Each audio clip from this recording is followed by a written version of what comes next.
It's been beautiful weather the last couple of days.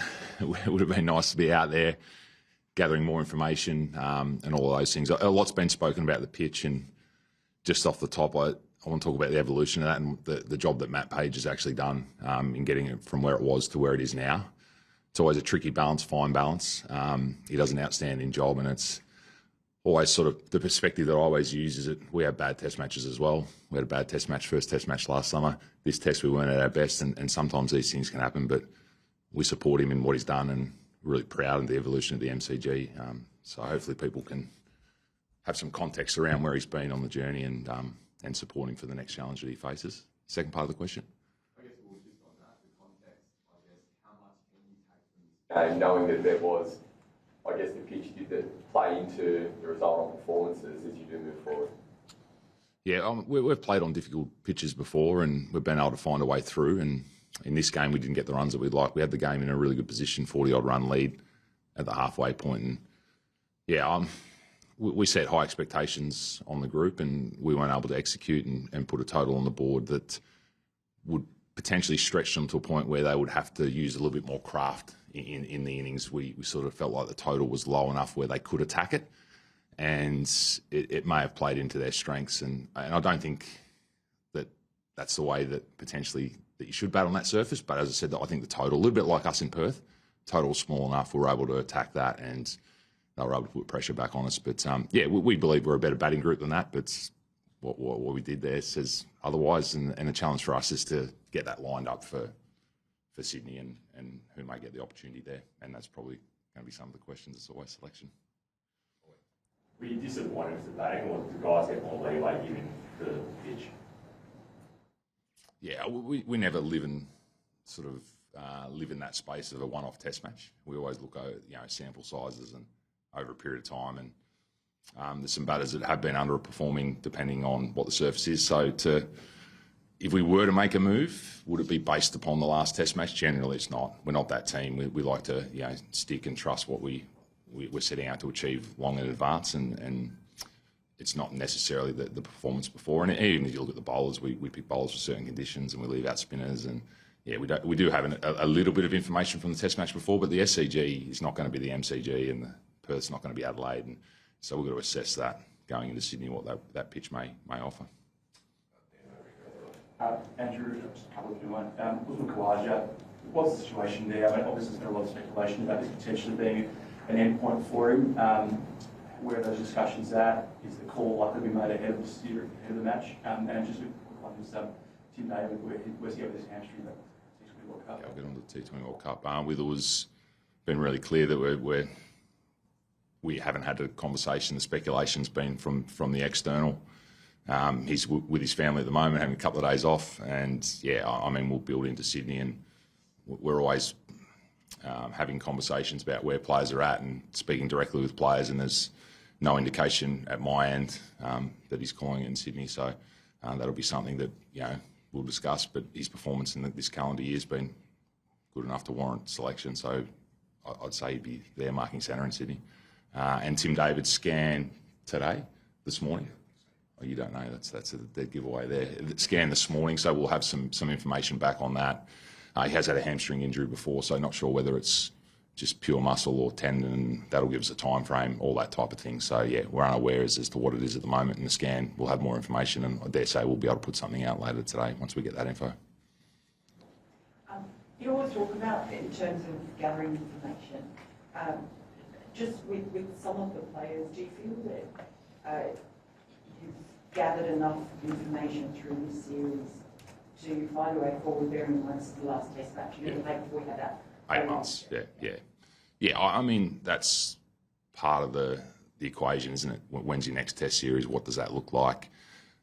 We're 3-1 up in an Ashes series, so this group's been able to perform at a high level once again, and I know there's always going to be pressure zeroed in on certain individuals, and the media, being the people in the room, like to always zero on one or two and really push to potentially get a change. But when you're 3-1 up and you've played pretty good cricket and you've got it slightly wrong on a surface that was tricky, what do you do? I suppose that's the question.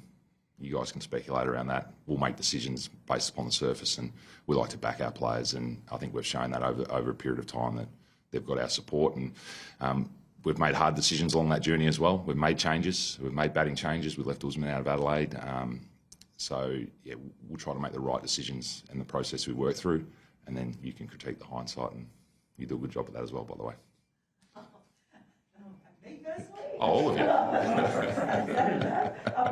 No, that wasn't a jab. That was no. You're allowed to report on the outcomes, and as I said, you do that well, and you're entitled to do that. But our job is at the front end in the process. So that wasn't a jab. So don't take that personally. So just check, when you're talking about clarity around players, do you feel there's more or less clarity about Cameron Green's role in the side? In terms of moving from 3 to 5 to 7, I think when you've got some key pillars and stability players and Steve Smith at 4 and you've got your openers, and there's always going to be players that move in and around that. And Alex Carey to 6, that was a reward for the performance he's had over a period of time, and it's probably part of that not being beholden to the past. And I always thought that Adam Gilchrist should have batted higher. So it's probably a little bit of my belief that the wicketkeeper is a batter, and that left-hander at 6 and the attacking nature at 6 gave us a different dynamic, and I think it's contributed to some of the success we had in those first 3 games. So, and could he go to 5? So I think players are more versed in moving around because of white ball cricket as well, and we've been on the record that batting orders aren't a strong belief of ours. It doesn't have to be fixed, and we like to think that this group's adaptable, and even between first and second innings, we've been on the record in saying, why can't you change the order? And England did that, didn't they? They threw a different challenge in Cast at us at number 3, so I like that move. I like that flexibility in the way they played that. Cameron Green at 3 in the West Indies did a really good job, yeah. So, yeah, but your question was his place in the team, where he fits. He fits around others at the moment, yeah. He hasn't nailed down a spot, if that's what you're asking. Starkey, Mitch Starkey, you called him a freak. I think that Jonesy called him a freak. I'll just relay that. Yeah. But just looking ahead to 2027, which is that really big year for you guys, I think he'll be 36 and 7 around there. Yeah. Is it realistic to think that he might be able to get through what you've got to get through in 2027? Historically, you would say realistically it's not possible as a fast bowler to get through that, but is it possible with Mitchell Starc? I think it is, yeah. Our medical team and the players and the coaches as a collective, I think, have done a really good job in managing players in and out of different series, and we have key series or our priority series. So if we were to manage him around that and place him well, then it's possible. He's going to play 5 test matches again this summer. It's incredible, and there's been some shortened test matches that have helped that also.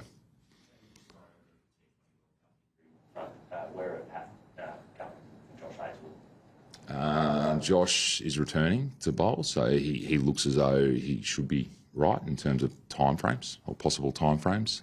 Pat will have a scan, I think, in another 4 weeks, so that'll give us the information then on where he's at for the World Cup. He'll be, I think we're going to name it on the 1st, so he'll be named in the squad of 15, and then we'll get that information as to where he's at. But Hoff looks good. I think the time frame will be kind on TD as well, so he should be available no matter what that injury is. And then, yeah, we'll wait on Paddy. Will Usman's future be solely his decision? It's always a combination of conversations and where a team's at, and we've got a long time to that next Test series as well. So, yeah, I think he'll come to us if he's going to retire. There's no doubt about that. And then after this Test match, we've got 8 months to the next one, so we've got a lot of time as a selection group to make that decision. So it's sort of at an odd time. If there was a series straight on the back of this, then it would be, I think, a little bit different. But with the 8-month gap as a selection panel, we've got a lot of time to think about our next Test team should us push forward. Did you think it was going to be that spicy? And just to clarify, is there no sort of directive or conversations that you guys had with Matt and his team around what you guys are looking for? Yeah, I don't know where or how that started. I'd like to know if you could give up the person who maybe spread that. But our conversations with the ground staff is always, how do you think it'll play? What do you think it may do? And then we're able to then shape a team in and around that. And yeah, I don't know how to roll a wicket. I don't know how to prepare a wicket. Our job's to go out there and solve the problems it presents. So to speculate that we've had a say in our wickets over a period of time, I think would be very incorrect. How did I think it would play? I thought we would have got to day 3, day 4, but the cricket mixed in with the surface didn't allow that. And we've got to take some accountability in the way that we play as well. So it's not wholly and solely the surface fault. Andrew, it was a year ago this week that Sam Constas made his debut here. I wondered if you could talk us through his 12 months since, I suppose, and how close or far he is at the moment from the setup. Oh, you're never as far away as you think you may be.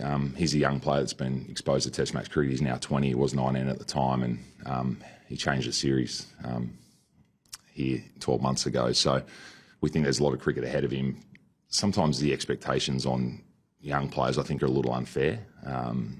We pump them up and we expect them to maintain performance, and we know that performance isn't linear, and he's going to have his ups and downs. He's going to have more of those through his career, but he's been able to bounce back. He found some shield runs. He's playing T20 cricket. He spreads across all 3 formats, and that's the other thing too.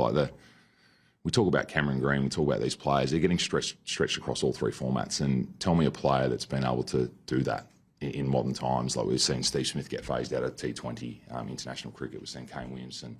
We've seen Joe Root. So some of our great players stretching across 3 formats. It's very difficult to find that balance all the time. So I think we just need to be a little kinder to the challenges that they do face in bouncing in and out of formats, but rather than just hanging them in one format.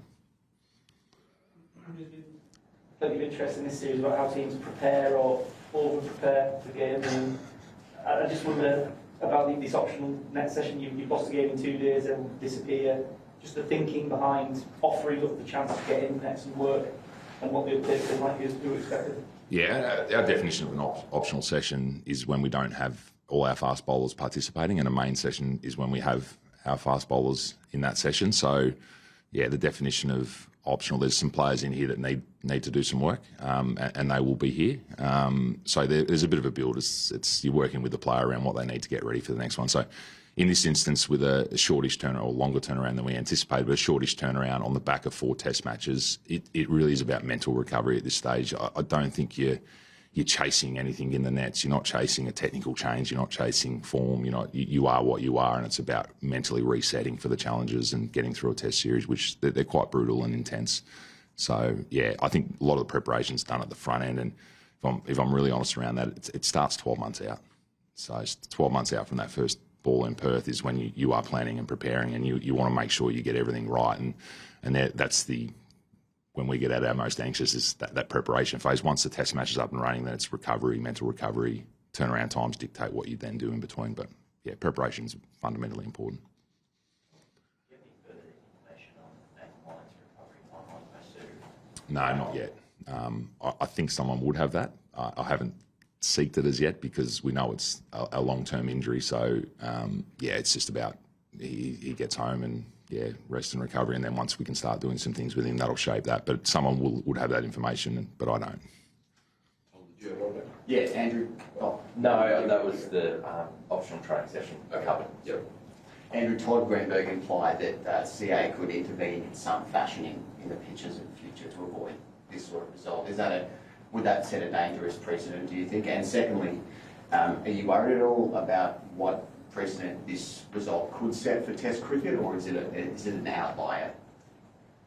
The first question around working with ground staff, if that's what you're implying, having someone to work with them, I think if they thought that was of benefit, both ends. I think most things are a collaboration. The MCG and MCC have worked, I think, with Peter Roach over a period of time with shield wickets and things like that as well. So I think there's a lot of collaboration that does already happen. I think Pagey may have even referenced that yesterday. So I'm not sure. I haven't spoken to Todd around the details of what that would look like, and it's probably not even a conversation he'd have with me. It'd be more with the ground staff and the curators. But I think any help and assistance that you can have, and yeah, I don't want to get to a situation, if this is where you're heading, where we are asking for specific surfaces and tailor-made to what we have at that point in time. I don't think Australia will ever go there, and I don't think they've ever been there, to my knowledge. And the next part of the question? This sets a precedent, the results, or whether it's an outlier. Yeah, I think it's. I think Pagey, Matt Page yesterday referenced. Yeah, he got the balance slightly wrong, and his challenge is next year is to get that balance right. And I think it's a little bit of an outlier. We haven't seen, I think the Perth and here are two of the shortest test matches in history. You'd have to go back a long time. So to me, they're outliers. And yeah, we do have a great habit. Maybe it's not a habit, but we do catastrophise one-off events, even with our team's performance. And we like to do that, and it creates stories. But at the end of the day, it's really about supporting Matt Page and what he's done, and looking at that evolution from where it was. That wicket was no good for anything or anyone, and now we go over the top the other way. We don't want to scare him off and get back to where we were. He's found a nice balance for a long period of time. So, yeah, let's not catastrophise things too much. Andrew, just a bigger picture one on spin. Obviously, outside of Adelaide, it's barely been used by either side, and particularly as you come towards the back end of Nathan Lyon's career. How do you kind of envisage using spin on the way Australian decks are kind of evolving over the last couple of years, kind of going forward? Yeah, it takes a lot for us to not pick a spinner. And we have been pushed into making that decision. Pink ball is always going to be a challenge, I think, for spin, with the way pink ball test matches play out. But red ball games, that's the first time in a long time that we haven't picked a spinner. You'll know the date. It might have even been when Nathan Lyon was dropped somewhere near the start of his career. So it's not something that we like doing. I don't think it's something that will happen moving forward as well. I think, as I said, this is an outlier, and we didn't pick a spinner in a red ball test match in Australia because of the surface that presented, and I suppose all validated with the way the test match played out in that sense. But yeah, we like to play a spinner. I think we've got a great spin depth as well, and that's the exciting part for us, is that, you know, if you were to steer a groundsman in a certain direction when we've got, you know, 2 or 3 quality spinners, you could argue that we'd like to play 2 spins in Australia. That's never going to happen. But that's just I'm just complimenting the spin depth that we do have, and you all know who they are, so I don't need to put names to them. What you thought the combination of the 4 quicks that you had in this game, because they haven't all played the same test before, and then in a perfect world, would you love to pick Todd for the 5th test if the wicket allows for it?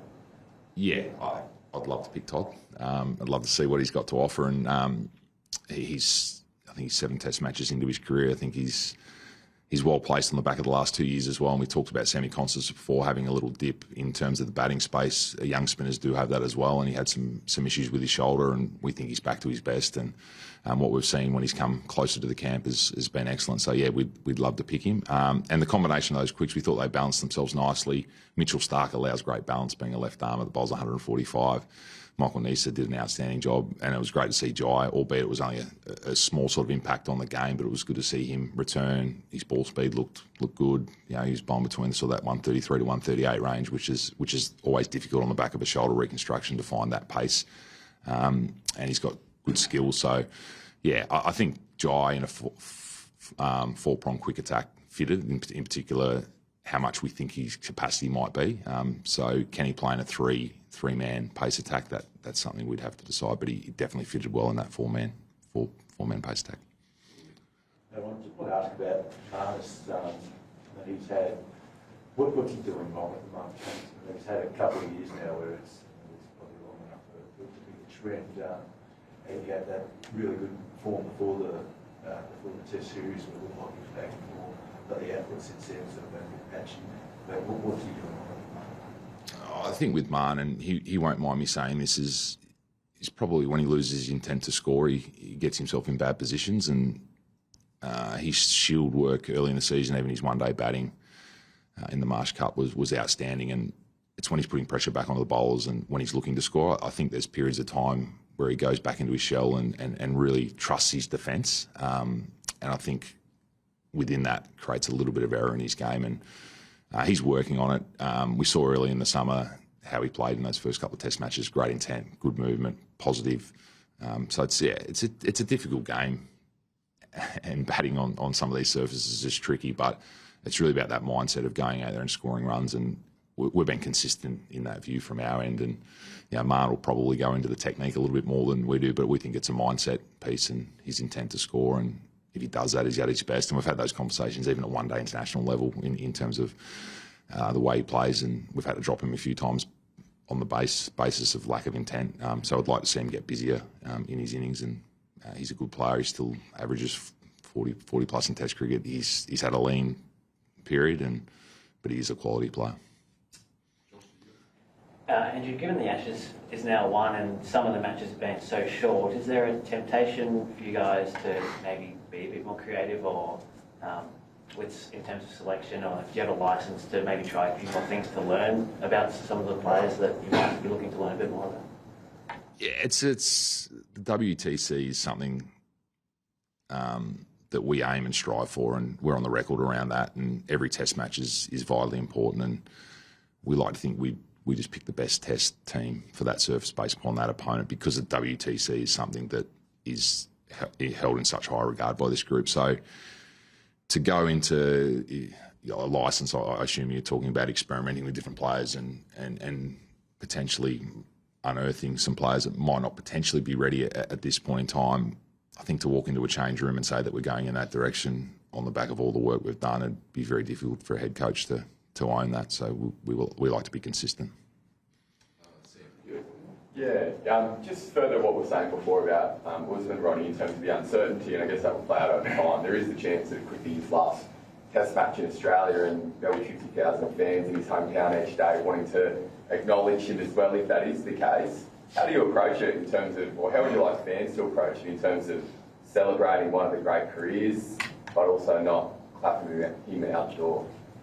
If we use Davey Warner as a test case, I think he got clapped off from the SCG 3 years in a row because everyone thought it was going to be his last Test match. So I'm pretty sure that if it makes no statement around his future leading into that Test match, that crowd will still be very supportive of him. And we like to think that, or our challenge is, if any of our great players retire, is that you want to acknowledge them. So yeah, but until that point in time when you're clear on someone's future, it's very difficult. But I think that crowd, no matter if there's nothing leading into that Test match, will clap and cheer him.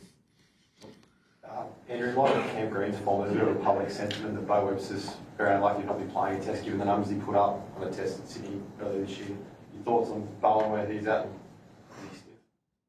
Yeah, it's a nice problem to have when people are talking about someone out of the team that's unlucky. It means that you've probably got a strong lineup in front. People are going to debate selection. They're going to debate where Cameron's at this point in time and how he fits. And Bo, I think he averaged 34 and did some handy bits and bobs with the ball for us as well. So we know we've got a quality player sitting there waiting.